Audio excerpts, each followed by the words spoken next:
Namo tassa bhagavato arahato samma sambuddhassa.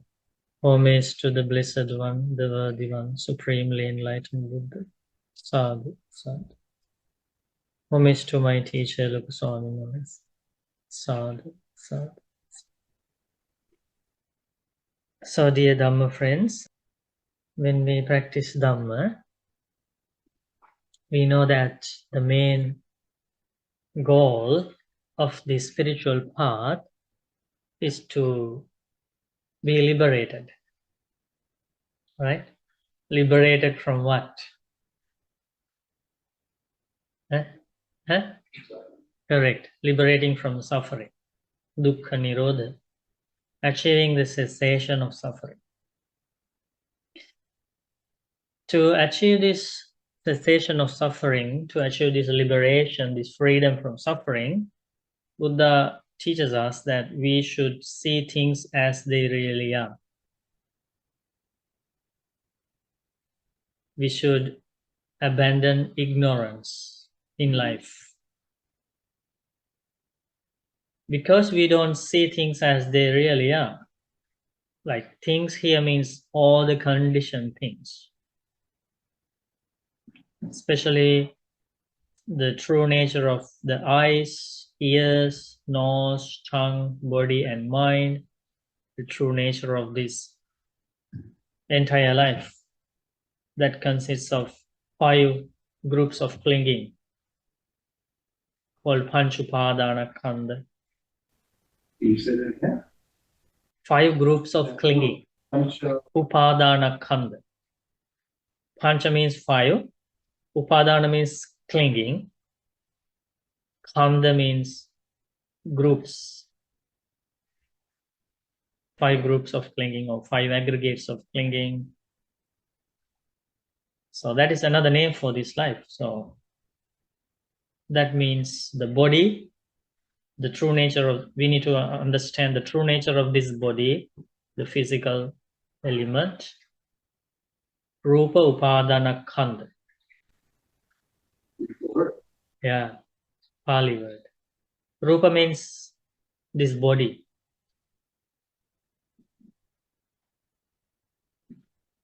Vedana Upadana Khanda. We need to understand the true nature of the feelings that we experience. We need to understand the perceptions in this life. We perceive things with our 6 sense bases. Sanya Upadana Khanda. So we need to understand the true nature of the body, the true nature of the feelings, the true nature of the perceptions, and then Sankhara Upadana Khanda. True nature of the thoughts, volitions. And finally, we need to understand the true nature of the Vijnana Upadana Khanda. Vijnana, consciousness. So these are the 5 things in life we need to understand, as Buddha teaches. There are no 6, only 5. Not 4, not 6, but 5. And Buddha gives like one word for these 5 groups of clinging, suffering.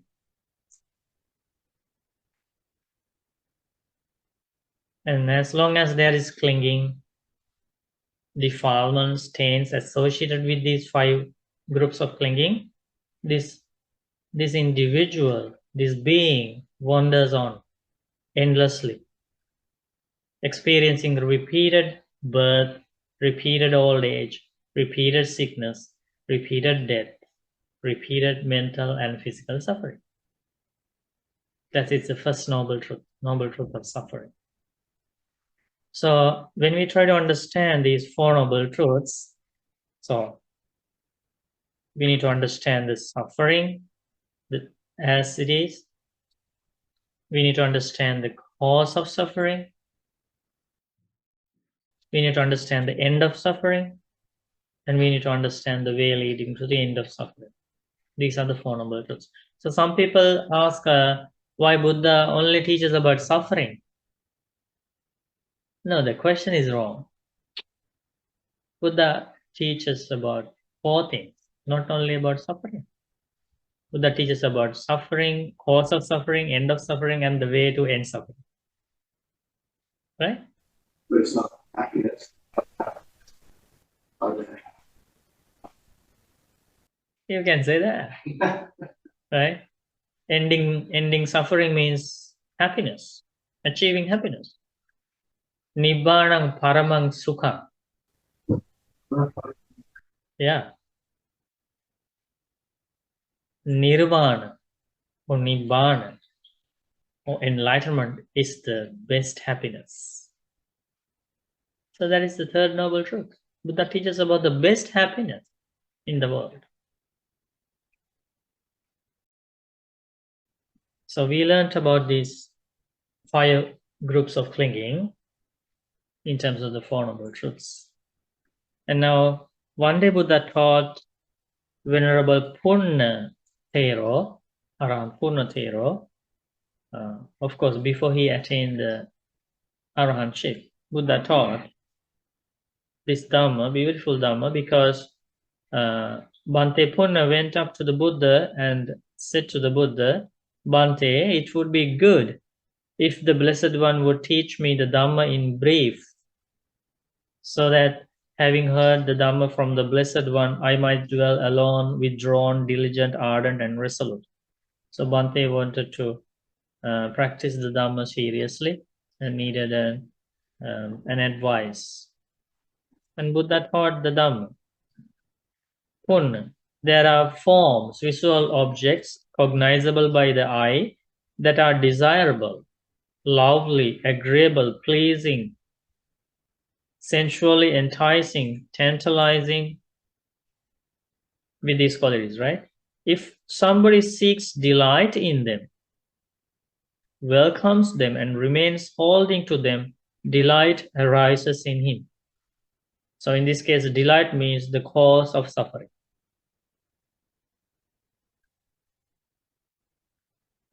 There are beautiful things in the world, and when somebody welcomes them, appreciates them, and clings to them, there is craving for those things. What is the result? Delight arises in him or her. With the arising of delight, Punna, there is arising of suffering, I say. That is the cause of suffering. Then Buddha teaches like that there are sweet sounds, smells, right? Odors, tastes, tangibles, and mental objects. Attractive, agreeable, pleasing. If somebody welcomes them, seeks delight in them, and remains holding to them, that means clinging, right? Thinking, mine, this is mine, this is I am, this is myself. So remains holding to them. The result is delight arises. And that is the opposite of detachment. This is attachment, delight. When there is the arising of delight, Punna, I say there is suffering. That is the arising of suffering. So we learned about the suffering as a noble truth, and now we are learning about the cause of suffering as a noble truth, and then Buddha teaches about the end of suffering as a noble truth. Puna, there are forms, the visual objects, there are the pleasing, agreeable, cognizable by the eye. There are sounds, smells, tastes, tangibles, and mind objects. They are agreeable, pleasing, lovely, desirable. If somebody does not take delight in them, does not welcome them, and does not remain holding to them, delight ceases in them. With the cessation of delight, Purna, there is the cessation of suffering, I say, end of suffering. Isn't that very clear how the suffering arises and how the suffering ends? With the arising of delight, suffering arises. With the arising of craving, attachment, suffering arises. With the cessation of delight, craving, and attachment, suffering ceases. But in order to achieve that end of suffering, one has to understand the true nature of the things. By understanding the true nature of the things, this cessation of suffering will come. But to understand the true nature of the things, there is a path. The path is the Noble Eightfold Path, which consists of right view, right thoughts, right action, right speech, right action, right livelihood, right effort, right mindfulness, right? Right concentration. Like meditation is part of that. Listening to the Dhamma is a part of that because it's about gaining right view. All these awesome qualities culminates in Nirvana. You have a question? Please ask.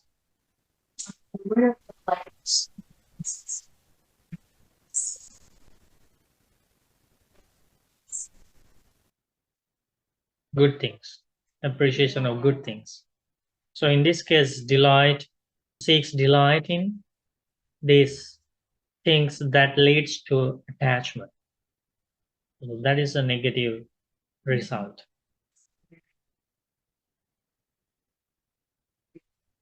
Yeah, that's different from the desire for good things. Mm. Mm. So we are talking about two different levels of living, two different levels of contemplation. Like there is this kind of ordinary kind of experience, but in this case, it's a very insightful, advanced, deep level of contemplation. Sometimes when people go to the Buddha and ask about how to live happily in this world, in this life, then Buddha would teach, okay, learn well, work well, be diligent, don't be lazy. So you can earn lots of money righteously. You can take care of yourself well, and you can take care of your parents, your family, your friends. You can give in charity, you can collect merits. So that's a different level according to the audience, the person who asked the question. But some people would go to the Buddha and ask, Bhante, I want to know about the arising of suffering and the end of suffering. Then Buddha would teach a very deep Dhamma, like Four Noble Truths, dependent origination.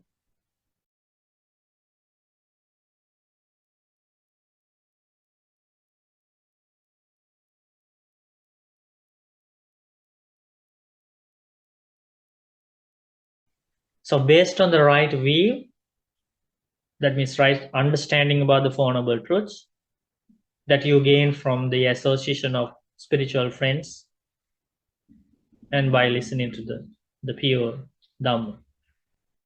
Based on that right understanding or right view, and based on the precepts, that means the virtue, the morality. Based on that, you follow the rest of the path.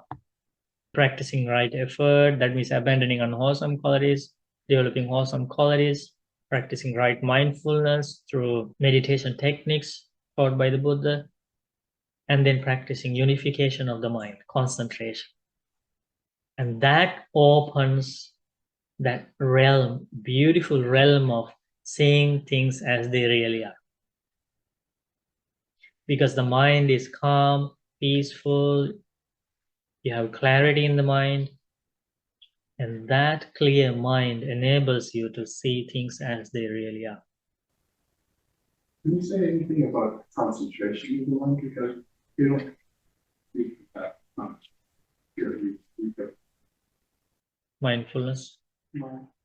Yeah, concentration is the Samma Samadhi, right concentration, the eighth factor of the Noble Eightfold Path.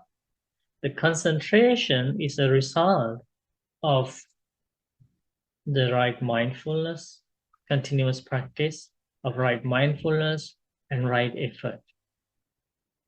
When the mindfulness becomes sharpened, mindfulness is very well developed, the meditator achieves or the practitioner achieves these levels of concentration of the mind. So that means the concentration, this unification of the mind is achieved based on a wholesome object. Let's say breathing meditation, mindfulness of in and out breathing. So the breathing in this case is the wholesome object. When you focus on your natural breathing, you are not giving rise to unwholesome, negative thoughts or negative qualities in your life. That is why breathing is called focus on breathing is a wholesome object. And when your mind is very well established on that meditation object, breathing, when you experience the clarity of the mind due to the fact that the major defilements are subsided. What are the major defilements? Anger, hatred, strong desires for worldly pleasures, greediness, restlessness of the mind, remorseful thoughts, doubt, drowsiness, and sleepiness. All these major defilements are subsided. Then your mind is experiencing this beautiful clarity that is called concentration. And when this mindfulness, right effort, and this concentration are followed continuously, you achieve different levels of concentration. And Buddha names them as first jhana, first concentration, second jhana, third jhana, and fourth jhana. Four. There are more than that, but mainly those four as the form jhanas. First level of concentration, second level of concentration, third level of concentration, and the fourth level of concentration. The fourth one is very sharp. It's a powerful concentration. And many enlightened monks and nuns use that fourth level of concentration to recollect their past lives. This fourth jhana is so powerful that they can use it to recollect their past lives. Because mind is so clear, mind is so sharp, mind is like at that time, that mind is opening a completely new realm of seeing past lives. If we see the past lives, yes, we will be more diligent because we will see how we suffered in the past a lot. That's what the main picture we are going to see, the main kind of movie in our life. We will see a little gratification, little entertainment here and there, but mostly great pain.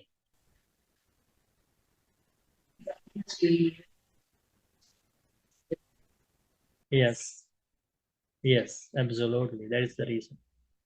And also living with people with evil qualities, bad friends, not holding the right view about the life and the world. Because of that right view, we were misled by the right view, and we did lots of bad deeds. We harmed others, and we accumulated lots of bad karma. And that's the normal pattern of this existence.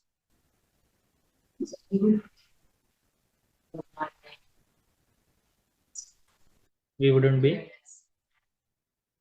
Yeah, if we had that knowledge, we would be more diligent in following the spiritual path because we see, wow, enough, we have suffered enough. We have to stop this. leads to one point. Yes, And recognition of the pain. That helps us to understand the true nature of this wandering from life to life. then maybe a level of jhana can be spirit. Yeah.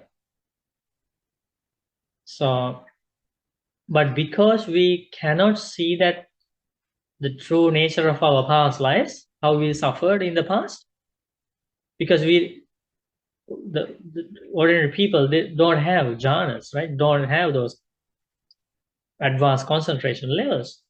But still, Buddha helps ordinary people. Because Buddha saw the true nature of our past lives, and now Buddha teaches. Even though you cannot see, this is your past life. This is everybody's story.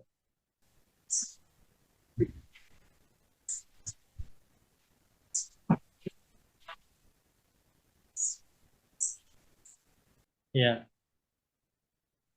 The spiritual path makes more sense, as you said, if we understand the suffering. Yeah. And Buddha teaches if we see this suffering as it really is, the result will be faith in the spiritual path, faith in the enlightened one. Because you see, like, this is the path I want to follow. Isn't that beautiful? How they link together. Seeing suffering leads to faith, confidence, the desire to follow this path. Why we are negligent?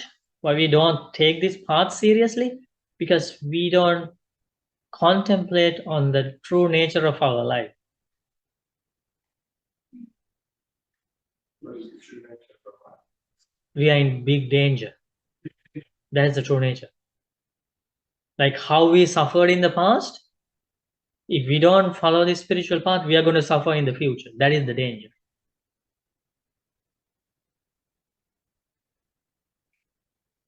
So we don't contemplate from that. That's why we are negligent. Okay, I have a question. Related to the Sutta, when the first aggregate training, I guess when your body starts to fail, you have injury. Mine's not that bad, but if it gets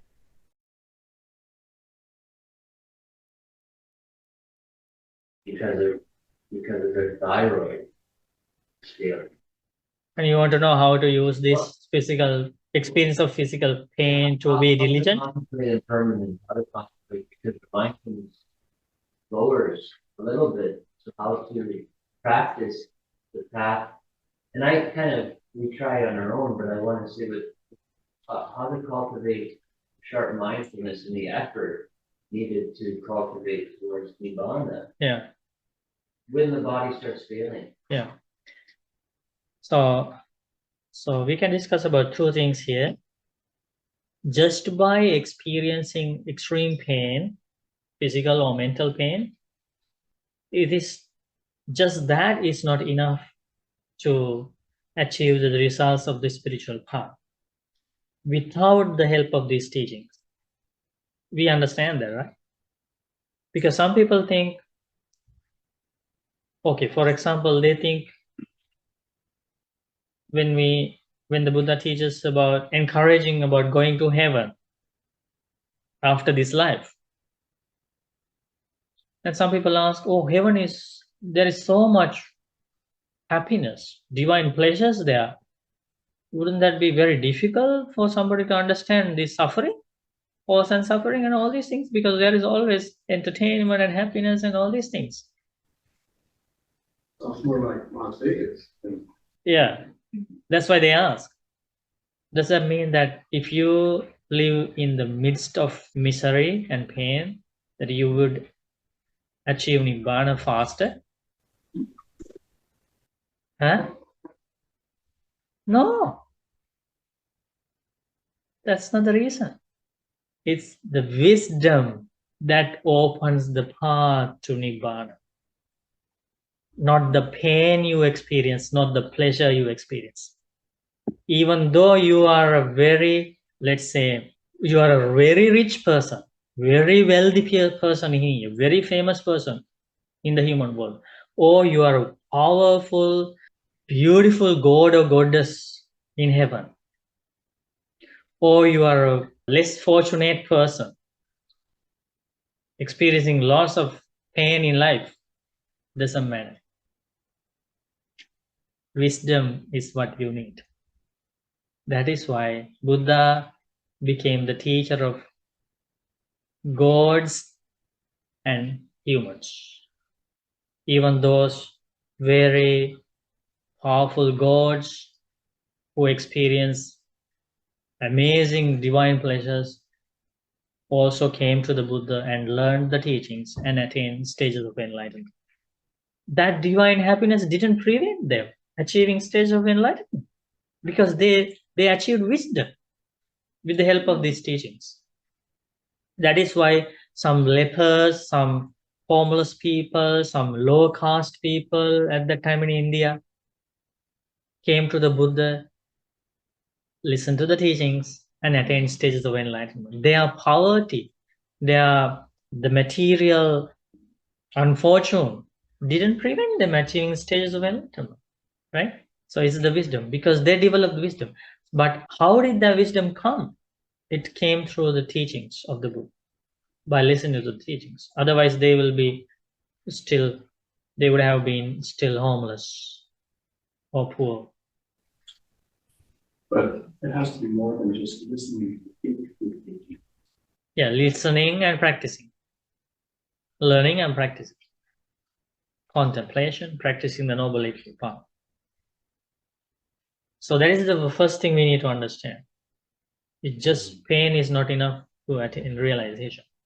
And the second part of the question is that how to attain. And the other beautiful, the happy news is that even though we are very sick, even though we are very weak, we cannot move our limbs, very sick, extremely, gravely ill, but still Buddha teaches you can attain stages of enlightenment. That's the happiness. One day Buddha visited a sick ward. They were monks, sick monks, and then Buddha gave this Dhamma teaching while they were lying on their beds, the hospital beds.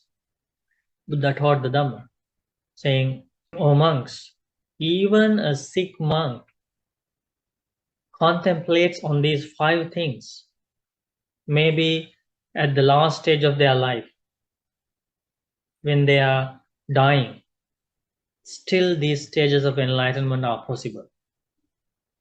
Isn't that beautiful? So even in the midst of great pain, physical pain, stages of enlightenment are possible. And what are those 5 factors that those sick monks and everybody are supposed to practice?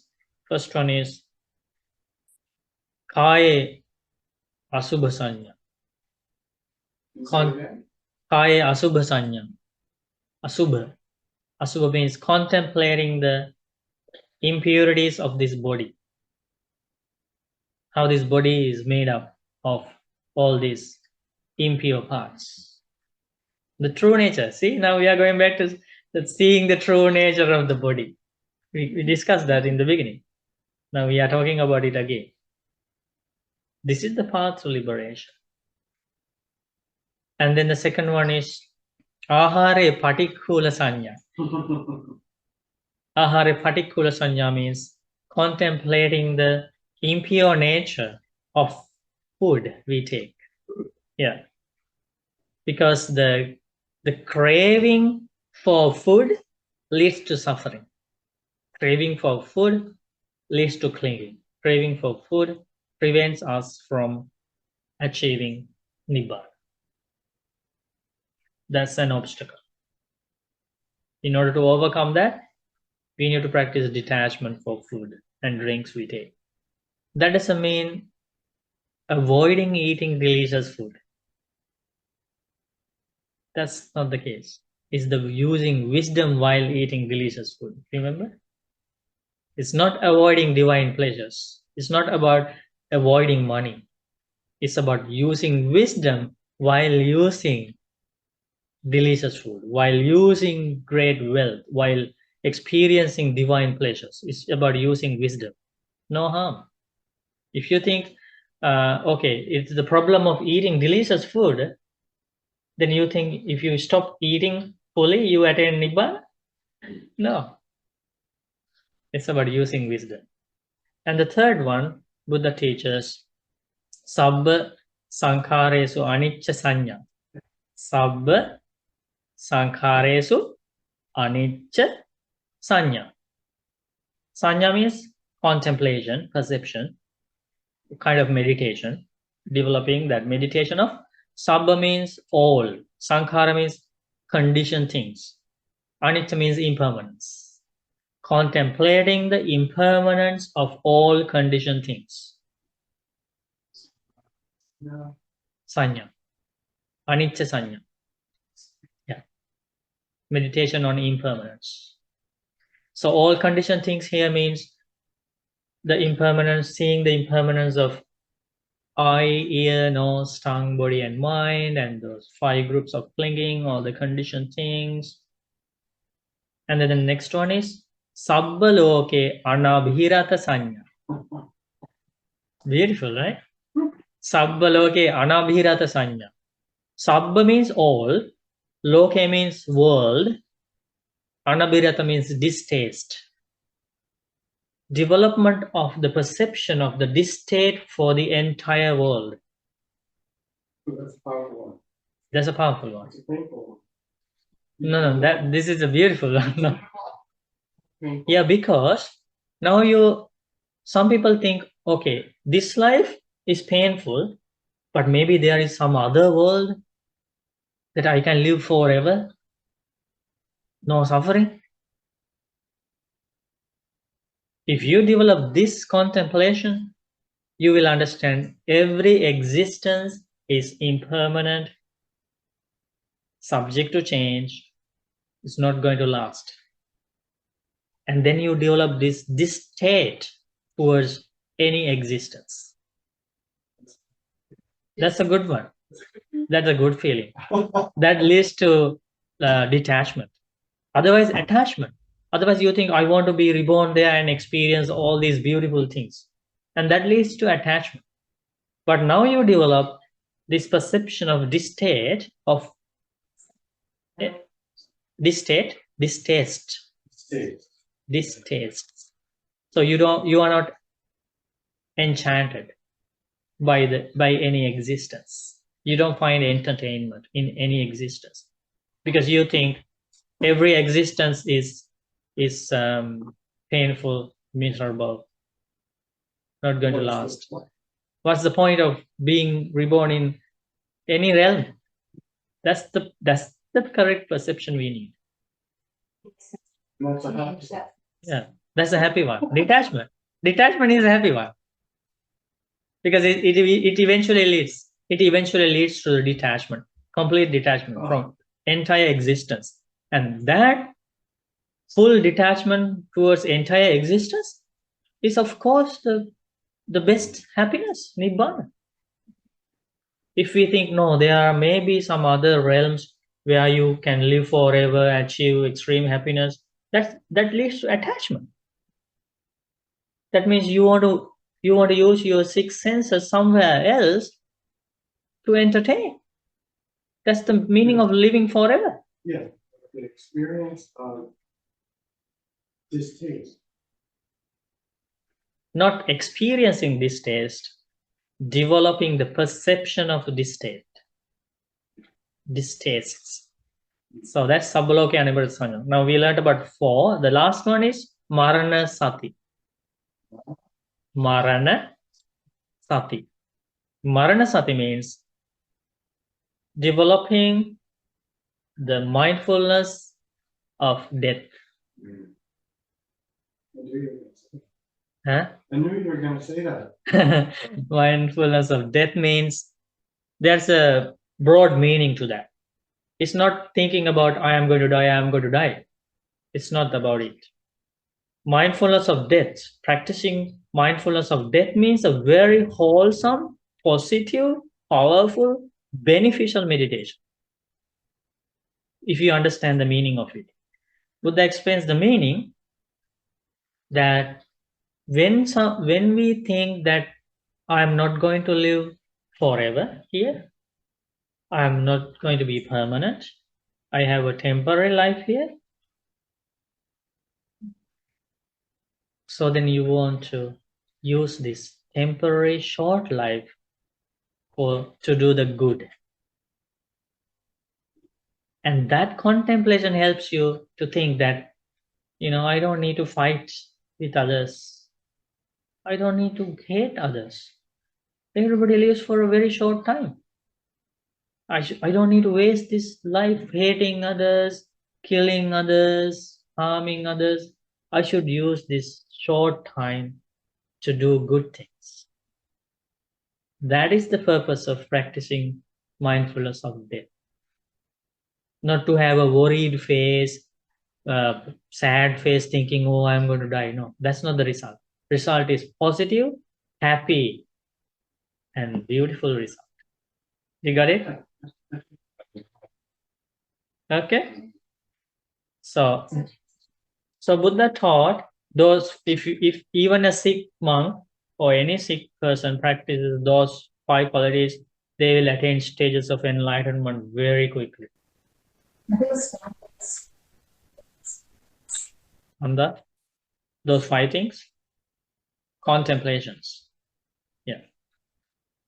And also another day when Buddha visited the sick ward, Buddha gave another beautiful contemplation for those who are experiencing like extreme physical pain. They can use probably, and others can also use. Buddha asked them to contemplate about the true nature of that physical pain like this. This physical pain that have arisen now is not unconditioned, it is conditioned. Conditioned by what? Conditioned by the body. This physical pain is conditioned by the body. It has been born according to causes and conditions. In this case, condition is the body. And then Buddha asked the monks to contemplate the nature of the body. Okay, body is impermanent, subject to change. And how about the feeling born of the body? Feeling also impermanent, subject to change, not mine, not I am, not myself. Buddha teaches if you practice that mindfulness, that contemplation, it leads to realization. So there are beautiful instructions even for a sick person, even for a person who is experiencing great pain, physical pain, still can achieve stages of enlightenment. So this Dhamma path works even to the last moment of life. Like that is the beauty. Like when we grow old, when we get to the last stage of our life, there won't be many things to make us happy. Maybe we are old, we cannot see beautiful things that we used to see. Maybe we have lost hearing. We cannot sing, we cannot listen to the great music, right? Maybe we cannot talk to our grandkids or friends or whatever. And then at that point, people feel helpless. People feel, I have lost everything. Where is my entertaining world? That normally happens to many people. And that's when they lose their mindfulness and they go crazy. They go mad because they feel that emptiness, right? In their inside. But this Dhamma path, it's not like that. This Dhamma path stays with you even to the last moment of your life, giving you confidence, giving you this beautiful feeling that you have been practicing the spiritual path, and you don't need to have any fear about your rebirth, because you have been cultivating lots of wholesome qualities. You are not going to be born in a miserable place. You are definitely going to get another chance to continue your spiritual path in the next life. Those beautiful feelings come to you. How do you know the truth? Huh? How do you know the truth? Because we have confidence in the enlightenment of the Buddha. Buddha has said so. And also those who practice this path, even before they go to next life, they experience the results in this very life. So let's say in the Buddha's instruction, one part is about the results to be experienced in this very life, and the second part is about the results to be experienced after death. And since the practitioner already experiences the results of the first part of the discourse, first part of the instruction, the results to be experienced in this very life, they experience personally, and they naturally have the confidence for the second part of the instruction about the results to be experienced next life. They have natural confidence. Yeah, it comes through, for some people it comes through experience, the personal experience of the results of the path, knowing inside. Yeah, through your practice. Yeah, yeah. For some people, they don't even need personal experience. Using their wise consideration, when they contemplate on these teachings, they gain that confidence in the enlightenment of the Buddha. Like when they go through these thousands of discourses, they can see the Buddha through the Dhamma. Yo Dhammam passati, so mam passati. Buddha teaches, if you see the Dhamma, you will see me. Buddha teaches, if you see the Dhamma from within, through your own practice, if you see the Dhamma, you would see me. So that means those who experience the results of the path, those who practice the path, they understand what kind of an amazing person the Buddha was. They don't have any doubts whether such a person existed. They don't have those. There are other words for the Dhamma. Like teachings of the Buddha? Well, no, not teaching, but English. Like, I think it says it's very difficult to translate. Dhamma? Yeah. Uh, Like reads going the way. yeah, Dhamma means What's that? in different contexts. If it is in the, let's say, mainly used to refer to the Buddha's teachings, Dhamma. And that's about all these discourses that Buddha teaches about wholesome qualities, about unwholesome qualities, about Four Noble Truths. Yes, it's also about recognition. Yes, Dhamma. These teachings, a name for the Buddha's discourses, Buddha's teachings. Yeah. And the truth of the world. Truth. Yeah. Yeah, that's a good one. Okay. You can use that. You can use that. Truth of the world. Because Buddha teaches, even though an enlightened one appears or not, Dhamma will remain the same. That means truth of the world will remain the same. That means if somebody makes bad karma, the doer will experience pain. If somebody makes good karma, the doer will experience happiness. Whether a Buddha appears in the world or not, that natural law exists. That is Dhamma.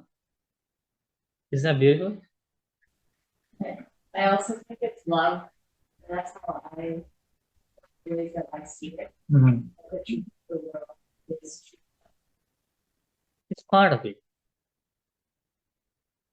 A good one, truth of the world. Please reflect on those teachings, and may all of you develop wisdom and see things as they really are and achieve liberation. Sadhu. Sadhu.